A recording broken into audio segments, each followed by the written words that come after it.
Saudari-saudaraku yang terkasih, berjumpa kembali bersama saya Inspirasiku di Antara Renungan Harian Rabu 2 Juni, Pekan Biasa yang ke-9. Semoga kita bersama keluarga, komunitas kita selalu dalam keadaan baik, tetap sehat, dan bersemangat. Saudari-saudaraku yang terkasih, inspirasi kita hari ini dari Injil Yesus Kristus menurut Markus, bab 12, ayat 18 sampai 27. Marilah kita bersama-sama mengawali renungan kita dengan tanda kemenangan Kristus. Dalam nama Bapa dan Putra dan Roh Kudus. Amin. Allah Bapa yang Maha Baik, Engkaulah penyelenggara segala sesuatu yang hidup. Perkenankanlah kami mengimani Engkau, Allah kami, yang selalu menepati janji-Mu dengan setia. Dengan pengantaran Kristus, Tuhan kami, yang bersama Dikau dalam persekutuan Roh Kudus, hidup dan berkuasa, Allah sepanjang segala masa. Amin. Dalam nama Bapa dan Putra dan Roh Kudus. Amin. Saudari-saudaraku yang terkasih, marilah kita siapkan bacaan dari Injil Yesus Kristus menurut Markus bab 12 ayat 18 sampai 27. Pada suatu hari datanglah kepada Yesus beberapa orang Saduki yang berpendapat bahwa tidak ada kebangkitan. Mereka bertanya kepadanya, "Guru, Musa menuliskan perintah ini untuk kita. Jika seseorang yang mempunyai saudara laki-laki mati dengan meninggalkan seorang istri, tetapi tidak meninggalkan anak, saudaranya harus kawin dengan istrinya itu dan membangkitkan keturunan bagi saudaranya. Ada 7 orang bersaudara. Yang pertama, kawin dengan seorang wanita, lalu mati tanpa meninggalkan keturunan. Maka yang kedua mengawini dia, tetapi juga mati tanpa meninggalkan keturunan. Demikian juga yang ketiga dan begitu seterusnya. Ketujuh-tujuhnya tidak meninggalkan keturunan. Akhirnya wanita itu pun mati. Pada hari kebangkitan, bila mana mereka bangkit, siapakah yang menjadi suami wanita itu? Sebab ketujuh-tujuhnya telah beristrikan dia.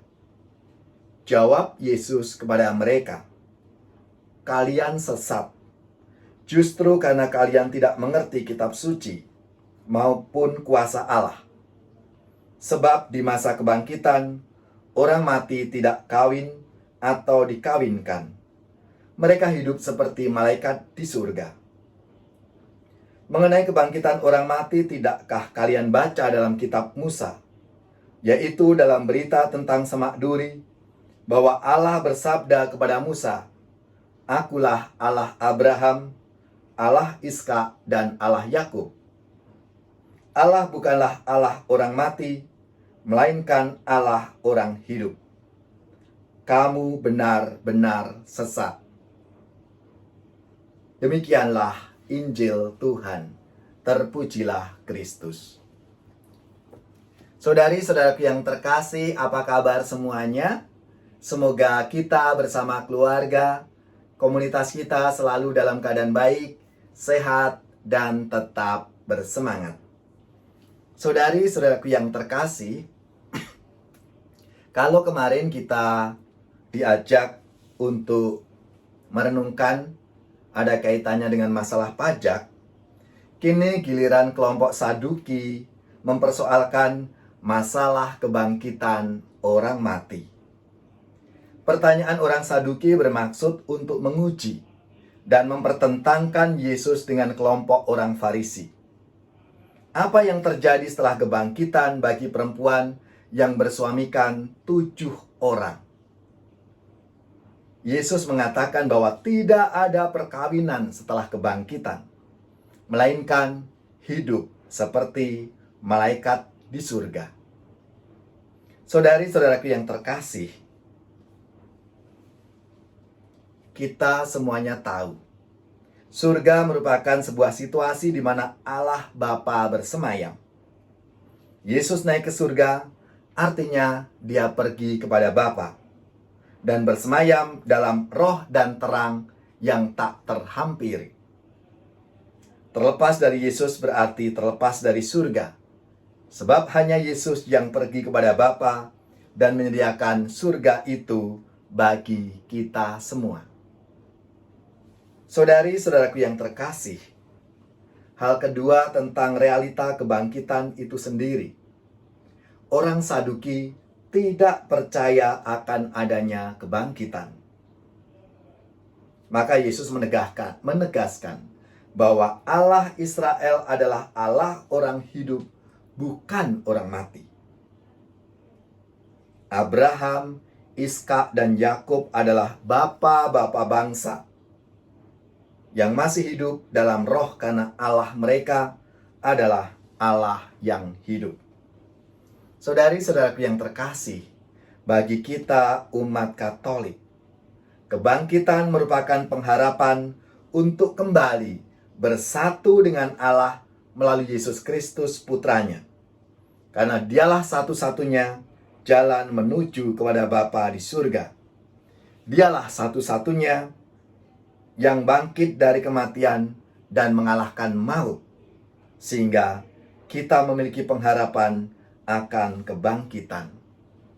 Saudari-saudaraku yang terkasih, maka marilah kita sebagai umat beriman Katolik, kita meyakini kebangkitan membawa sebuah kehidupan yang baru, kehidupan yang tidak lagi diwarnai oleh duka cita dan air mata, kehidupan yang bersifat kerohanian, keabadian, tidak lagi dibatasi oleh ruang dan waktu.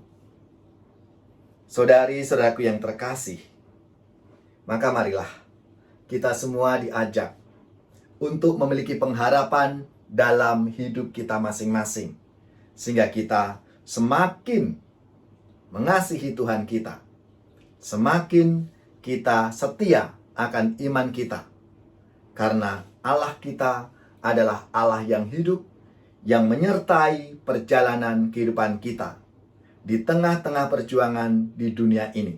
Maka marilah kita yakini Allah yang selalu menyertai perjalanan hidup kita. Akulah kebangkitan dan hidup, yang percaya padaku akan hidup dan tak akan mati selamanya.